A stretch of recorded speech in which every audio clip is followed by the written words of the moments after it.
Know when you've done enough qualitative work.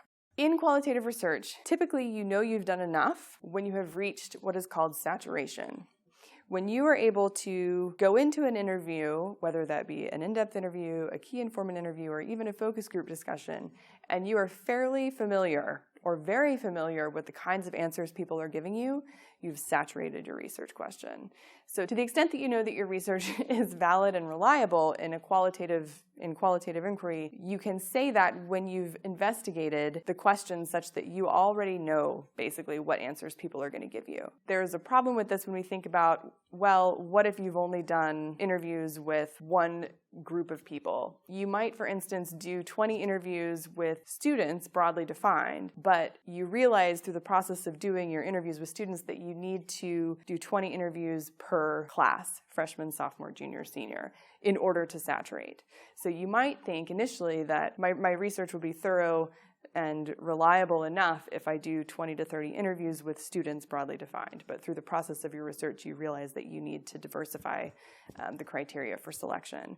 And once you do that, and you do enough interviews by class, the answers that people give you per class would be fairly familiar or very familiar by the time you finish your research. So that's a concept called saturation that we use in qualitative work to say we've done enough, and what we have is quite reliable by qualitative standards because you've been thorough and you've saturated your research question. Saturation you can use whether you're doing a quote-unquote representative qualitative study or one that's much more exploratory and critical, because if you're thinking along the lines of representation, then you might think 30 interviews generally is like the minimum number of interviews you would need to do in order to be representative of an issue. But through those interviews, you might realize that you've saturated with one subpopulation. You've saturated, for instance, with white female students, and you need to do more research with minority students, and you then realize that you need to be more clear about what you mean by minority. So are you talking Hispanic, African American, and to what extent then do you need to continue to do research to answer your question?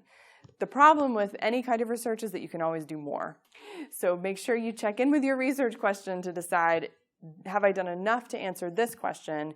And then note at the end of your research, here are the questions that my research has raised, and here's what else needs to be explored in order to further advance knowledge in that field.